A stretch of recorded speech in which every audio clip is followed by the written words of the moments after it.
आज की कहानी है मेरा भाई। स्कूल में परीक्षाएं समाप्त हो गई थी। रंजन बहुत खुश था। पापा, मैं दादाजी के पास जाऊंगा। तुम्हारी समर क्लासेस और शिमला टूर? पापा ने उसे लालच दिखाया। नहीं नहीं पापा, इस बार मुझे दादा दादी के पास ही जाना है, रंजन ने लाड से कहा। पापा ने उसकी बात मान ली। मम्मी को मनाना थोड़ा मुश्किल था, पर रंजन ने तो जैसे जिद पकड़ ली थी, दादाजी के पास ही जाना है। दादाजी का सुंदर गांव, हरे भरे खेत, कल कल करती नदी और उसके प्रिय आम बागान की लुभावनी छवि उसके बालमन में पिछले 2 सालों से अंकित थी। बाल हट तो बाल हट है। आखिर मम्मी ने थोड़ा उदास होकर मान लिया। यदि खुश थी तो अदिति, रंजन की बड़ी बहन। नटखट रंजन उसे पढ़ने ही नहीं देता था। कभी दोस्तों की बातें, कभी जोक्स, कभी कहानी सुनाओ और कभी उसके साथ खेलो। अदिति की नाक में दम कर दिया था रंजन ने। अब अदिति प्रसन्न थी कि वह आराम से परीक्षा की तैयारी करेगी। एक दिन पापा रंजन को लेकर अपने माता पिता के पास अपने गांव गए। दादा दादी उन दोनों को देखकर बेहद खुश थे। दादाजी का सर सुनकर गर्व से ऊंचा हो गया कि उनका पोता रंजन उनके पास आने के लिए हट कर बैठा था। शिमला टूर को भी ठुकरा दिया। उनकी आंखें नम हो गई थी। पापा तो दूसरे दिन चले गए और रंजन बन गए घर के राजकुमार। दादाजी उसके अनंत प्रश्नों के बौछार से खींचते नहीं थे, बल्कि हर बात समझाते जाते। दादी उसकी पसंद की चीजें बनाकर लाड से खिलाती। अगले दिन दादाजी ने उसे सवेरे जल्दी उठा दिया और अपने साथ सैर पर ले गए। रंजन ने देखा सुबह का दृश्य कितना सुहावना और ताजगी देने वाला है।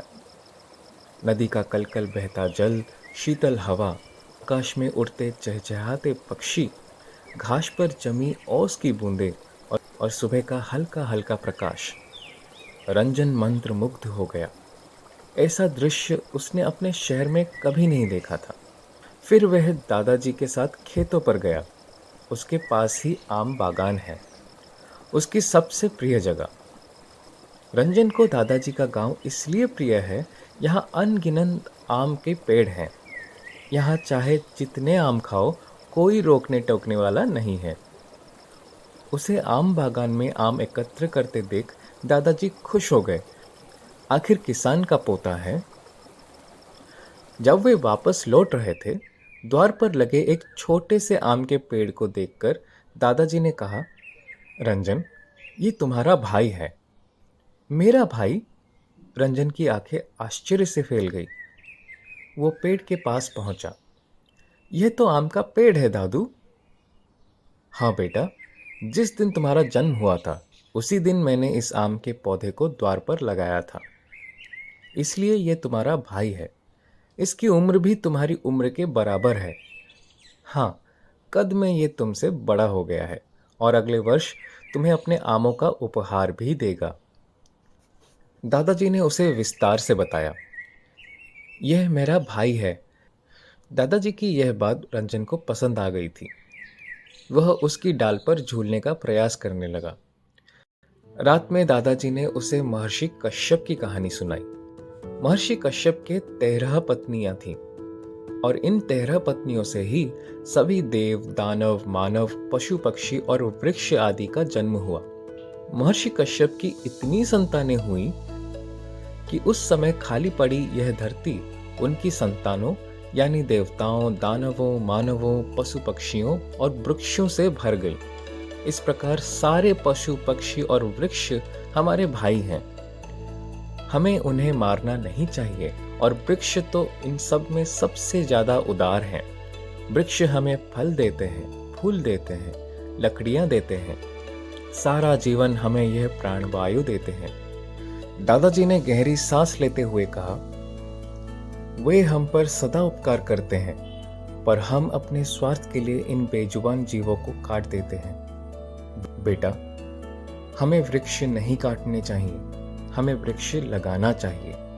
दादाजी की कहानी सुनते और आंगन में खड़े अपने भाई आम के वृक्ष को देखते देखते रंजन सो गया। गर्मी की छुट्टियां हंसी खुशी बीत गई। रंजन वापस घर आया। और अपने स्कूल एवं दोस्तों में व्यस्त हो गया। एक दिन उसने सुना मम्मी नौकर भानु से कह रही हैं, भानु, घर के पीछे जो अमरूद का पेड़ है उसे कटवा दो। बच्चों ने पत्थर मार मार कर खिड़कियों के शीशे चटका दिए हैं और ये पक्षी सारा दिन आंगन गंदा किए रहते हैं। भानु को क्या आपत्ति थी, उसे तो आज्ञा पालन करना था। नन्हा रंजन ये सुनकर दुखी हो गया। मम्मी, उस छोटे से पेड़ को मत काटो, वो मेरा भाई है। मम्मी ने हैरानी से उसे देखा। हाँ मम्मी, दादाजी कहते हैं सभी पशु पक्षी और वृक्ष हमारे भाई हैं, हमें उन्हें नहीं काटना चाहिए। रंजन ने मम्मी को समझाना चाहा, पर मम्मी ने उसकी बातें सुनकर अनसुना कर दिया। शाम को पापा आए। मम्मी ने उन्हें भी अपना निर्णय बताया। पापा ने कोई आपत्ति प्रकट नहीं की। यह देखकर रंजन रोने लगा। पापा, पेड़ हमारे भाई हैं, दादाजी ने मुझे बताया है, हमें उन्हें नहीं काटना चाहिए। वे हमें फल देते हैं, अन्न देते हैं और हमें प्राणवायु ऑक्सीजन भी देते हैं। मैं उसे नहीं काटने दूंगा। यह कहकर रंजन रोने लगा। मम्मी पापा हैरान थे, पर कुछ देर में मम्मी पापा ने भी समझ लिया कि रंजन ठीक कह रहा है। वृक्ष से मिलने वाले लाभों की तुलना में यह कष्ट नगण्य है। वृक्ष को काटकर उसे इतनी बड़ी सजा नहीं देनी चाहिए। रंजन, हमें तुम पर गर्व है। इस कहानी से हमने सीखा, वृक्ष एवं पशु पक्षी हमारे भाई हैं। ये भी हमारी तरह भगवान की रचना है। हमें उन्हें मारना नहीं चाहिए।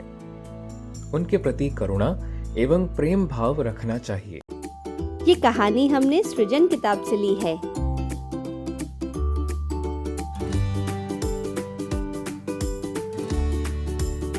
For more such insightful videos, subscribe to Bal Sanskar and keep following us. See you in the next video. Radhe Radhe.